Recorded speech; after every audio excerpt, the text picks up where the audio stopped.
বর্বর ইসরায়েল ফিলিস্তিনের মুক্তিকামী সংগঠন হামাস নির্মূলের যে লক্ষ্য নিয়ে ১ বছর আগে গাজায় যে আগ্রাসন শুরু করেছিল তাতে এখন পর্যন্ত তারা সফল হতে পারেনি। হামাস যোদ্ধারা এখনও বর্বর ইসরায়েলি সেনাদের চোখ রাঙানি দিয়ে যুদ্ধের ময়দানে ঘায়েল করে চলেছে। হামাস যোদ্ধাদের এমন সাহসিকতাকে এবং যুদ্ধের ময়দানে ঘায়েল হয়েও ঘুরে দাঁড়ানোর বৈশিষ্ট্যকে পৌরাণিক ফিনিক্স পাখির সাথে সম্প্রতি তুলনা করেছেন দলটির নির্বাসিত নেতা খালেদ মেশাল। খালেদ বলেন, ফিলিস্তিনি সশস্ত্র গোষ্ঠী হামাস ধ্বংসস্তূপের মধ্য থেকে পৌরাণিক ফিনিক্স পাখির মতো করে পুনর্জীবিত হবে, কেননা ইসরায়েলের সঙ্গে গত ১ বছর ধরে যুদ্ধে লিপ্ত থেকে বহু ক্ষয়ক্ষতি সামলেও দলটি সদস্য নিয়োগ ও অস্ত্র তৈরি সফলভাবে অব্যাহত রেখেছে। ব্রিটিশ বার্তা সংস্থা রয়টার্সকে দেওয়া এক সাক্ষাৎকারে এসব কথা বলেন তিনি। ৬৮ বছর বয়সী মেশাল সাক্ষাৎকারে বলেছেন, ফিলিস্তিনের ইতিহাস চক্রাকার।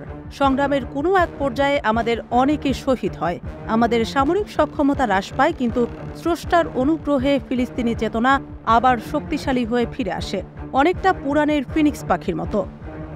উল্লেখ্য যে পৌরাণিক গাথার এক জাদুকরী পাখি হচ্ছে ফিনিক্স। জীবনের সায়াহ্নে এসে এই পাখির সারা দেহে আগুন ধরে পুড়ে ছাই হয়ে যায়, সেই ছাই থেকে আবার জন্ম নেয় নতুন ফিনিক্স। সাক্ষাৎকারে মেশাল আরও বলেছেন, আমাদের যথেষ্ট পরিমাণ গোলাবারুদ ও অস্ত্রশস্ত্র ধ্বংস করা হয়েছে, কিন্তু হামাস এখনও তরুণদের দলে নিয়োগ দিচ্ছে।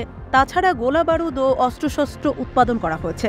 অবশ্য তিনি এই বক্তব্যের প্রেক্ষাপটে বিস্তারিত তথ্য দেননি। মধ্যপ্রাচ্য বিষয়ক গবেষকদের মতে তার বক্তব্যের অর্থ হতে পারে যে যত ক্ষয়ক্ষতি হোক হামাস যুদ্ধ চালিয়ে যাবে। ১৯৯৬ থেকে ২০১৭ সাল পর্যন্ত হামাসকে নেতৃত্ব দিয়েছেন মেশাল। ১৯৯৭ সালে বিষ ভর্তি ইনজেকশন ব্যবহার করে তাকে হত্যার চেষ্টা করেছিল ইসরায়েল। প্রায় ৩ দশকের বেশি হামাসকে নেতৃত্ব দেওয়া মেশাল গোষ্ঠীটির অন্যতম গুরুত্বপূর্ণ ব্যক্তি হিসেবে বিবেচিত হয়ে থাকেন। তিনি বর্তমানে হামাসের কূটনৈতিক ব্যক্তিত্ব হিসেবে বিশ্বে বিবেচিত। এদিকে সংঘাত প্রতিরোধ ও সমাধান নিয়ে কাজ করা অলাভজনক বেসরকারি প্রতিষ্ঠান দ্য ইন্টারন্যাশনাল ক্রাইসিস গ্রুপের মধ্যপ্রাচ্য ও উত্তর আমেরিকার প্রোগ্রাম ডাইরেক্টর জো স্টার হিল্টারম্যান বলেছেন, সার্বিক পরিস্থিতি বিবেচনায় আমি বলবো হামাস এখনও বিলীন হয়ে যায়নি এবং কোনো একদিন তারা গাজার ক্ষমতা দখল করতে পারে। তিনি আরও বলেছেন, গাজা যুদ্ধ শেষ হওয়ার পরবর্তী পদক্ষেপ নিয়ে কোনো ইসরায়েলি পরিকল্পনার কথা জানা যাচ্ছে না। ফলে তখন যদি শাসন ক্ষমতায় শূন্যতা তৈরি হয়, তবে হামাস নিজেদের পুনঃপ্রতিষ্ঠিত করতে পারে।